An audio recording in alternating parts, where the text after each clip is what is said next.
11장 1절, 그러면 내가 말하노니 하나님께서 자신의 백성을 버리셨느냐? 결코 그럴 수 없느니라. 자신의 백성이 누구예요? 이스라엘이잖아요. 그렇죠? 메시아를 낸 백성 이스라엘이에요. 아브라함의 백성, 이삭의 백성, 야곱의 백성, 모세의 백성, 십계명을 받은 백성, 그렇죠? 구약시대에 왕국의 약속을 받은 백성, 그 백성을 하나님이 버리셨냔 말이에요. 지금 보니까 거의 없단 말이에요. 교회 안에.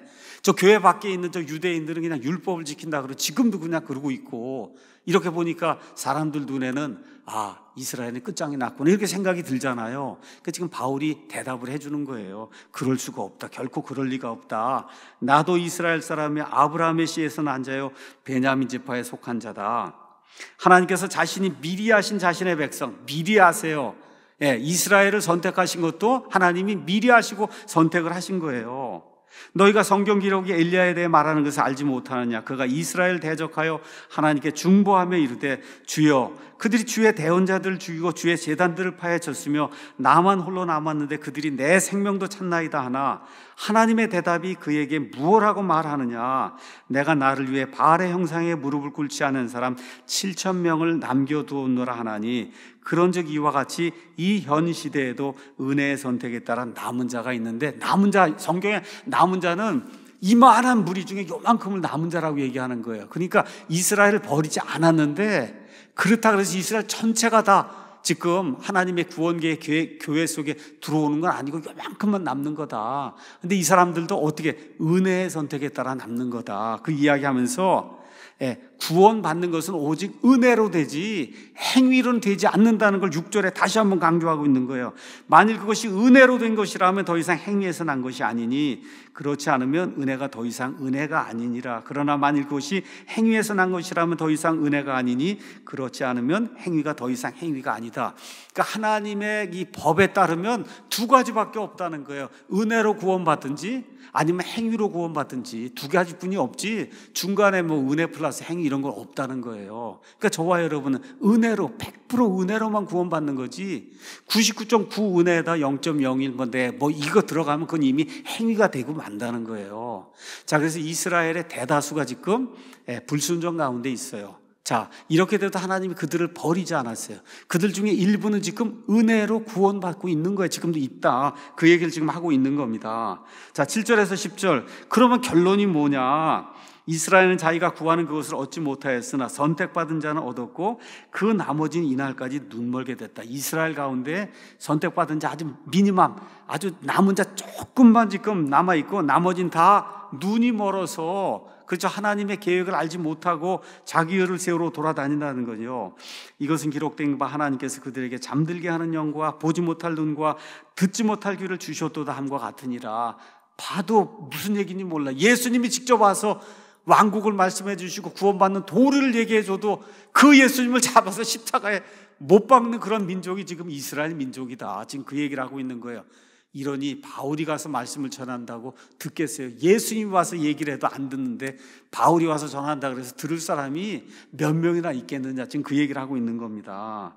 또 다윗이 이르되 그들의 밥상이 그들에게 올무와 함정과 걸림돌과 보응이 되게 하시고 그들의 눈이 어두워져서 그들이 보지 못하게 하시며 그들의 등이 항상 굳게 하소서 하느니라. 그래서 1절부터 9절에 10절까지는 이스라엘 가운데 소수만 믿게 된 그 이유를 지금 설명을 하고, 그럼에도 불구하고 하나님이 이스라엘을 완전히 버리지 않았다는 거예요. 이스라엘 민족을 완전히 버리지 않았다. 그래서 11절에 다시 한번 또 그게 반복이 돼서 나오는 거예요. 그런즉 내가 말하노니 그들이 걸려 넘어짐으로 아주 완전히 그냥 쓰러지게 됐냐. 이게 무슨 얘기야? 하나님의 계획이 아니 그냥 밖으로 이렇게 제외가 된 그런 민족이 됐냐.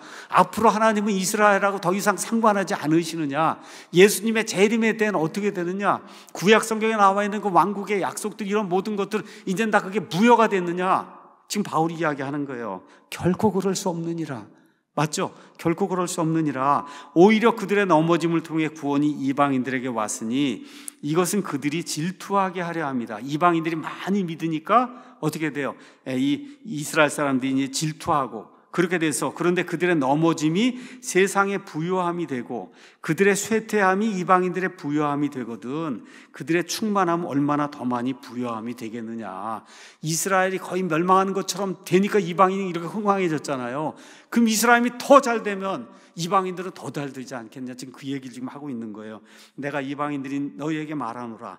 내가 이방인들의 사도인 만큼 내 직무를 존귀하게 여기나니 이것은 어찌하든지 내가 내 살붙인 그들을 자극하여 경쟁하게 함으로 그들 중 얼마를 구원하게 하려 함이라. 지금 14절 이렇게 이제 나오는 겁니다.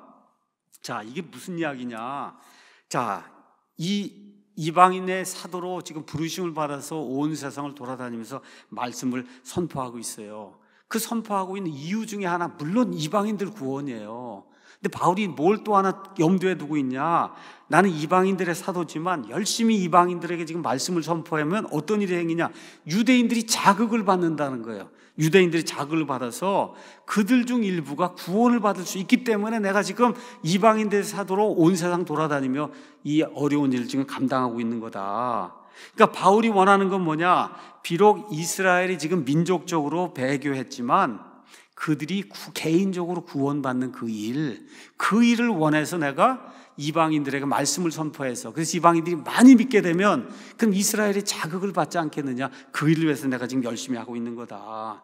그래서 이방인들에게 열심히 복음을 전함으로 이스라엘이 이 메시아에 대해 자기들이 낸 메시아잖아요. 그 메시아에 대해 질투를 느끼고 결국 메시아에게 돌아오게 되기를 희망하면서 이런 말씀을 전하고 있는 거다. 이 얘기하면서 이방인 너희들이 스스로 교만하게 그렇게 굴면 안 된다. 15절에서 18절은 뭘 얘기하냐.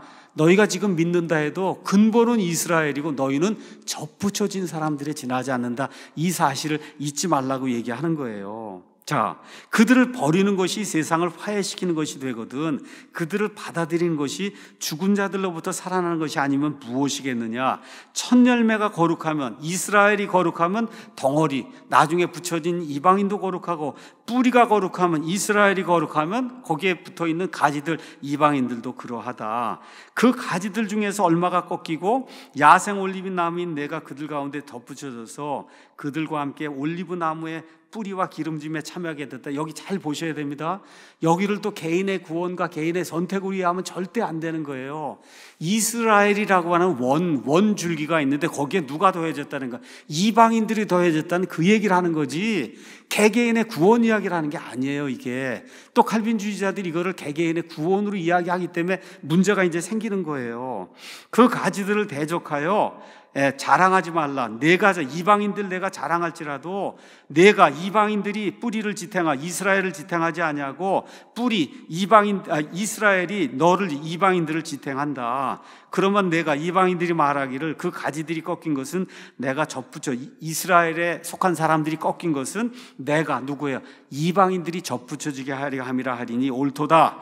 그들은 믿지 아니라면 이스라엘은 믿지 아니라면 꺾였고 너는 이방인들은 믿음으로 말미암아 서 있느니라. 높은 마음을 품지 말고 도리어 두려워하라. 하나님께서 본래의 가지들도 아끼지 아니하셨거든 그분께서 또한 너를 이방인들을 아끼지 아니하실까 조심하라.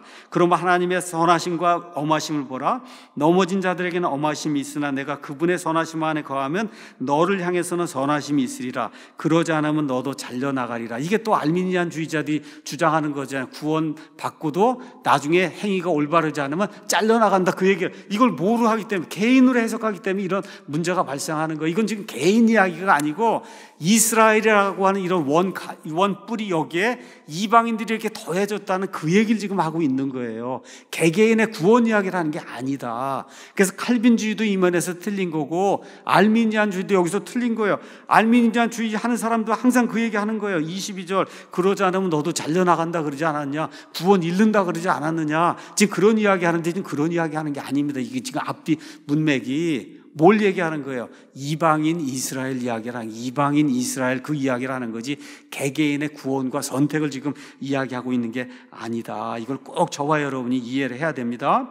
그래서 여기 핵심은 뭐냐? 이스라엘이 근본이고 이방인들이 접붙여졌다는 거예요. 그 올리브나무 이스라엘은 아직 살아있다는 거예요. 그 이스라엘이 죽었다는 게 아니라 살아있다는 거예요. 그러니까 이방인들이 자랑하면 안 된다. 그러니까 결론이 뭐예요? 교회는 이스라엘을 계승한 게 아니라는 거예요. 이스라엘은 이스라엘 그대로 남아있고 원뿌리로 남아있고 우리가 거기에 지금 접붙여져 있는 그런 상태로 있다는 걸 꼭 기억을 해라. 지금 그렇게 이야기하고 있는 겁니다. 19절 22절 계속 똑같은 얘기예요. 그래서 이방인들이 조심해야 된다. 교만하게 굴면 안 된다. 다시 말씀드립니다. 19절 22절에 나오는 말씀을 개인의 구원과 선택 이렇게 해갖고 칼빈주의식으로 풀어도 안 되고, 너희가 잘려나간다 그러니까 이것도 알미니안주의식으로 얘기해서 구원을 잃는다 이렇게 하면 안 되는 거예요. 여기 나와 있는 앞뒤 문맥은 다 뭐예요? 이스라엘하고 이방인 관계를 지금 이야기하는 겁니다. 이스라엘하고 이방인 관계를 이야기하는 거예요. 자, 23절에서 24절. 그들도 여전히 믿지 아니하는데 머물러 있지 아니하면, 이스라엘 사람들도 이제 믿게 되면 다시 접붙여진다는 거예요. 하나님께서는 그들을 다시 접붙이실 수 있다. 왜 그래요? 원래가 이스라엘이 원래 그 뿌리에 있는 거니까. 이방인들, 그 다음에 나와 있는, 내가 본성에 따라 야생인 올리브나무에서 잘린 뒤 본성에 역행하여 좋은 올리브나무에 접붙여졌단 말이에요. 이방인들이 그 좋은 거기에 접붙여졌으면 원래 가진 사람들이야 얼마나 더 쉽게 하나님이 접붙이실 수 있냐, 그 얘기를 하시는 거예요. 그러니까 이스라엘에게도 소망이 있다. 지금 그 얘기를 지금 하고 있는 겁니다. 하나님께는 이 일이 이방인을 접붙이는 것보다 더 쉬운 일이라는 거예요. 맞습니까? 그게 하나님의 계획이다. 그렇게 이야기하는 거예요. 자, 이렇게 이제 이야기하면서 형제들아, 이제 최종 결론 얘기하는 겁니다. 너희가 스스로 지혜로운 것으로 여기지 않게 하기 위하여, 우리가 잘났다 그러고 이렇게 하지 말라는 거예요. 그렇게 하지 않도록 하기 위해서 이 신비에 대해 너희가 모르기를 내가 원치 않아요. 여기 영어로 미스테리가 나와요. 미스테리는 구약 시대에는 알려지지 않았는데 신약 시대에만 하나님이 알려주신 이와 같은 그 신비한 일을 미스테리라고 지금 표현하고 있어요. 그 미스테리가 뭐냐? 그것은 곧 이방인들의 충만함이 들어올 때까지, 7년 환란기 끝나는 그 순간까지 해서 이방인들이 교회 안으로 이렇게 들어오게 되는 그 일이 생길 때까지, 그렇죠? 일부가 눈모는 일이 이스라엘에게 일어났다는 거예요. 이걸 지금 바울이 이야기해주고 있는 거예요. 왜 지금 이스라엘이 안 믿느냐? 이것 때문에 안 믿는다는 거예요. 지금 7년 환란기 끝나는 그때, 이 모든 프로그램이 이제 끝나고 천년왕국이 시작이 되는 이때까지 이방인들이 충만히 안에 들어오게 된단 말이에요. 이때까지 어떤 일이 생겨요? 이스라엘 가운데 일부가 눈먼 일, 근데 일부가 사실 거의 대다수잖아요. 지금 그런 일이 일어났다. 근데 이게 뭐예요? 신비라는 거예요. 신비. 사람이 도저히 지금까지 이해하지 못하던 그런 일이 이스라엘에게 발생했다는 걸 꼭 기억을 해라. 자, 26절, 이런 식으로 온 이스라엘이 구원을 받는다. 맨 끝에 가면은 하나님의 계획이 뭐냐? 두 손 바짝 들고, 그리고 어떻게 대환란기 고통을 겪으며 도저히 우리 힘으로 할 수 없습니다 하고 하나님께로 돌아오는 그런 내용이 스가랴 12장, 13장, 14장에 기록이 돼 있잖아요. 그렇죠? 자기들이 찌른 자를 바라보고 애통하고 회개하고 하나님께로 돌아오는 그 일이 이제 생기게 된단 말이에요. 이렇게 될 때 시온에서 구출자가 나와 야곱에게서, 이스라엘에게서 하나님의 성품에 위배되는 건 다 치워버리는 그런 일이 생긴다. 내가 그들의 죄들을 제거할 때 이것이 그들을 향한 내 언약이니라 함과 같다. 이렇게 이야기하면서 유명한 말씀, 복음에 관하여는 그들이 너희로 인해, 너희를 위해로 번역해도 되는 거예요. 너희를 위해서 원수가 돼서 하나님하고는. 근데 선택에 대하여는 그들이 조상들로 인해 아브라함, 아까 처음에 9장에 나온 아브라함, 이삭, 그 다음에 야곱, 이 조상들로 인해서 사랑받는 자들이다. 그 얘기하면서 이는 하나님의 선물들과 부르심에는 뜻을 돌이키는 일이 없다. 그래서 이 내용을 지금 이야기하면서 맨 끝에, 세상 맨 끝에는 이스라엘이 민족적으로 돌아와서, 그래서 예수님을 마태복음 23장에 나와 있는 것처럼, 그렇죠? 23장 39절에 내가 너희에게 이르노니 너희가 말하기를 찬송하리로다 주의 이름으로 오시는 이여 할 때까지 너희가 나를 보지 못한다고 예수님이 얘기했잖아요. 그러니까 맨 끝에는 찬송하리로다 주의 이름으로 오시느냐 하고 민족적으로 이스라엘이 예수님을 맞아들인 때가 있게 된단 말이죠. 그렇죠? 이렇게 돼서 온 이스라엘이 구원을 받는 그런 이와 같은 계획이 하나님의 전체 계획의 맨 끝부분에 있다. 근데 이게 뭐예요? 신비라는 거예요. 신비. 이걸 지금 사도 바울이 이야기하고 있는 거예요. 그래서 28절 29절 민족적 선택에는 뜻을 돌이키는 일이 없다는 거예요. 그런데 지금은 그들이 복음을 거부하여 하나님과는 원수가 됐다는 거예요. 자, 보세요. 민족적 선택. 그렇죠? 민족적 선택을 하면은 그건 복음의 원수가 될 수 있는데, 개인적으로 그렇죠, 선택을 받으면 그럼 어떻게 복음의 원수가 될 수가 없잖아요. 그렇죠? 예정을 통해서, 우리가 믿는 걸 통해서 하나님이 예정하셔서 구원하기로 선택하셨으면 어떻게 복음의 원수가 될 수가 있어요. 근데 지금 이스라엘은 하나님이 선택을 하셨잖아요, 민족적으로. 근데 어떻게 복음에 관한 지금 거부하고 심지어 하나님의 원수가 되는 그런 일이 생긴다는 거예요. 그러니까 이 얘기는 무슨 얘기냐? 여기 로마서 9장, 10장, 11장은 개인의 선택과 예정에 대한 게 아니라 이스라엘이라는 그런 민족에 대한 선택과 예정에 대한 그런 말씀이다. 이걸 저와 여러분 꼭 기억을 해야 됩니다. 자, 이걸 가서 이제 보시고 30에서 32절, 너희가 지나간 때에는 하나님을 믿지 아니하였으나 이제는 그들의 믿지 아니함을 통해 긍휼을 얻으시. 너희는 이방인들입니다. 그들의 믿지 아니함, 이스라엘의 믿지 아니함을 통해 긍휼을 얻으시. 바로 그렇게 지금 이들도, 이스라엘 사람들도 믿지 아니한 것은 너희가 얻은 긍휼을 통해 그들도 긍휼을 얻게 하려 하십니다. 32절, 하나님께서 그들 모두를 이방인이든 유대인이든 한때는 다 그들 모두를 믿지 아니하는데 가둬뒀잖아요. 왜 그래요? 모든 사람에게 하나님이 긍휼을 베푸시려고 그런 일을 했다. 하나님의 지혜와 지식에 부여함은 깊도다.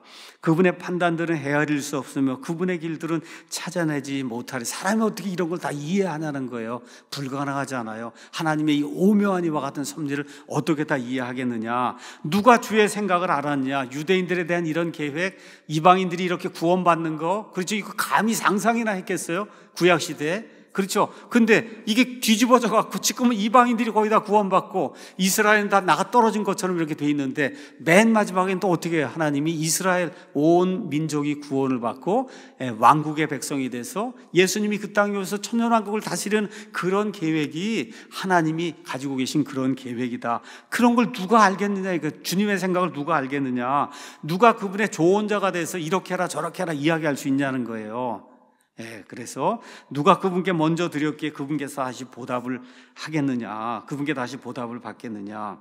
모든 것이 그분에게서 나오고 그분으로 말미암으며 그분께 돌아가나니 영광이 영원토록, 그분께 영원토록 있기를 원하노라. 아멘. 이렇게 이제 이야기하면서 바울이 인간 역사를 심오하게 이끌어 가시는 그 하나님의 계획, 그 계획에 대해서 지금 이야기를 지금 하고 있는 겁니다. 자, 이런 내용을 저와 여러분이 기억을 하면서, 자, 이스라엘 한번 보세요. 구약시대 내내 예수님 오셨을 때 그 이후에 계속해서 지금 하나님의 은혜를 거부하고 있어요. 거절하고 있어요. 그들의 불순종 때문에 뭐가 생겼어요? 이방인들 구원의 길이 지금 열리게 됐잖아요. 근데 최종적으로 이스라엘의 남은 자들, 7년 환란기 끝나는 그때, 세상 끝에 이들은 어떻게 돼요? 구원받는단 말이에요. 자, 그래서 하나님께서는 지금 개인들을 다루시며 구원하고 있어요. 교회를 통해서. 유대인도 개인적으로 다루시고 이방인도 개인적으로 지금 다루고 있어요. 구원받은 유대인과 구원받은 이방인을 모아 하나님이 지금 교회를 만들고 있어요.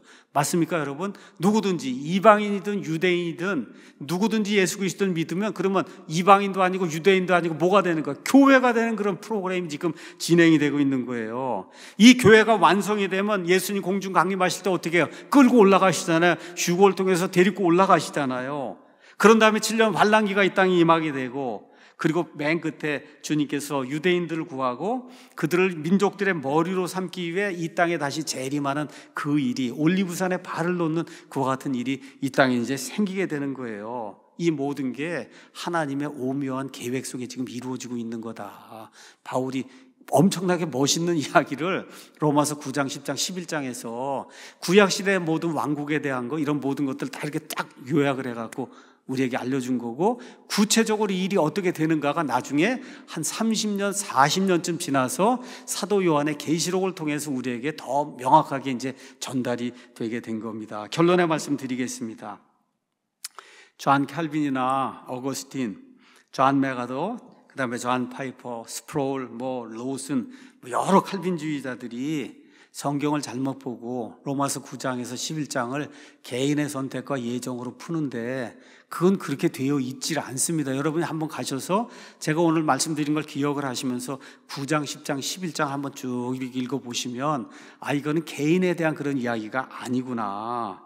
그래서 자기 생각을 성경 해석에 집어넣으면 그러면 성경 해석이 뒤죽박죽이 된다. 그렇게 하면 안 되는 거예요. 로마서 9장에서 11장은 처음부터 끝까지 다 누구 이야기를 하는 거냐? 이스라엘 이야기를 하는 거고, 이스라엘이란 민족을 하나님이 선택하는 그런 이야기를 지금 하고 있는 거다. 그래서 우리는 단 1초도 칼빈주의라고 하는 그와 같은 사적인 해석에 우리 시간을 들여서는 안 되고 거기 따라갈 필요도 전혀 없고 성경을 있는 그대로 믿고 있는 그대로 삶에서 실천하며 사는 그런 성경 신자들이 돼야 됩니다. 이런 일이 저와 우리 사랑침례교회 성도들 위해 풍성히 부어지기를 예수님의 이름으로 축원합니다. 기도하겠습니다.